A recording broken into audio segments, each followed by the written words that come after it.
Hey guys, it's Bailey from Making Up Midwest, and this is going to be a review of the Urban Decay Naked 3 palette, as well as a little bit of a comparison between it and a Naked 1 and 2. So if you want to see all that, let's get into it. The first thing I want to talk about is the packaging. Obviously, it is very similar, if not identical, to the Naked 2. The only difference really is the texture here on the outside. It has a rippled effect, but for all practical purposes, it's the same hard case with a firm closure, which I personally like for traveling. And the hard case means you don't have to worry about it getting dirty or mussed up, kind of like you did with the Naked 1, as well as having the label worn off. It's just a little bit more durable. I personally like it for travel.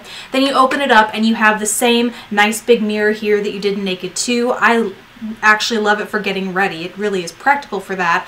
And then inside you have the brush, which fits nicely right there. Now the brush is a little bit different from the Naked 2 palette. The flat blending here is, what do we have? Naked 2, Naked 3, and then the Naked 2 and Naked 3 flat shader brushes are identical for all practical purposes. However, you flip them over and the blending brushes are slightly different. I find the Naked 2 is a little longer, has a broader edge, which I found a little harder to get a precise blend in the crease, whereas the Naked 3 is shorter and stockier, and I personally like more. Regardless of your opinion, it is different, so you do get a somewhat different brush, which I kind of like. It adds a little something new and different to this palette.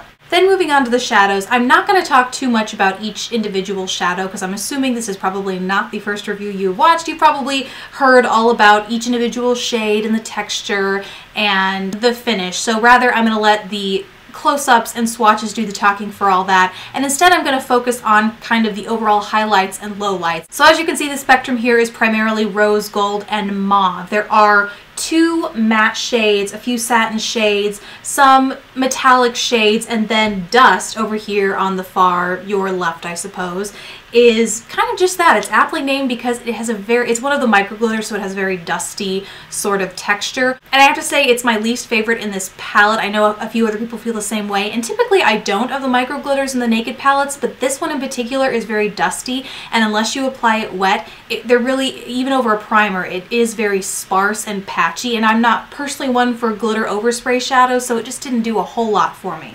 Dust aside though, all of the other shadows in this palette truly are consistent with the quality of the shadows from both the Naked 1 and the Naked 2 and Urban Decay in general. I mean, they're really great quality, very smooth, evenly pigmented, apply fantastically, blend smoothly. They're great for creating beautiful looks. And I think it's great that that can be said for all the shadows in this palette, regardless of the texture, save dust, which was, of course, a little dusty. The only issue I had, which is kind of a big issue depending on whether this is important to you or not, is the lack of contrast. And what I mean by that is, in trying to create different looks, experimenting with all the looks you could create with this palette throughout the week that I've had it so far, I kept trying to figure out why I could only come up with like 2 or 3. And I finally realized it's because there isn't quite enough contrast amongst the shadows. You have this great spectrum, obviously going from very light over here to a blackened purple over here, so you have it in that respect. But if you look at, say, Naked 1 or Naked 2, you can see that there really isn't that same smooth gradient. Instead, like with Naked 2, you have silvers mixed with browns, mixed with a little bit of purples and golds. There just are more color options. The same can be said for 1, where you have black mixed with golden brown mixed with purple toned brown mixed with light champagne shades.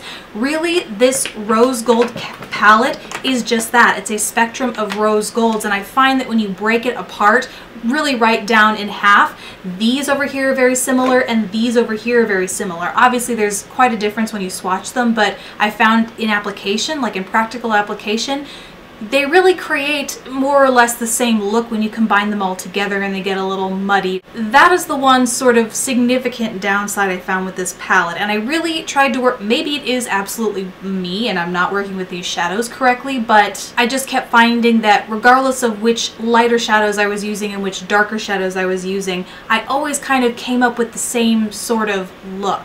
And I'm really hoping that makes sense and it doesn't sound like I'm just inept at using eyeshadow. But regardless, that being said, it's not a bad palette at all. Like I said, the quality is fantastic and absolutely in line with Urban Decay. And if you feel like these rose golds are your wheelhouse, absolutely, this is a palette that you should probably invest in, because in the haul that I featured this palette in, a lot of people were saying that they didn't find the color spectrum in Naked 1 and Naked 2 that really flattered them, and they found that in Naked 3. So it absolutely serves a purpose for people, but if you're looking for the same versatility, you know, you have Naked 1 and Naked 2, but you want that same sort of spectrum of looks that you can create that are very distinct and different, I'm personally not sure that you can get that from this palette. Please correct me if I'm wrong in the comments, and I'm sure you will, because that's what this whole beauty thing is about, creating conversation. But that is my 2 cents on this palette. So I would love to hear your opinions on it, if you have it, if you want it, looks you've created, all that kind of stuff. I myself am going to try and create a few looks in addition to the few that I flashed up in this video so far. Thank you so much for watching. I hope you guys enjoyed this video and found it useful, despite how complicated I might have made things, and I will see you in my next video. Bye!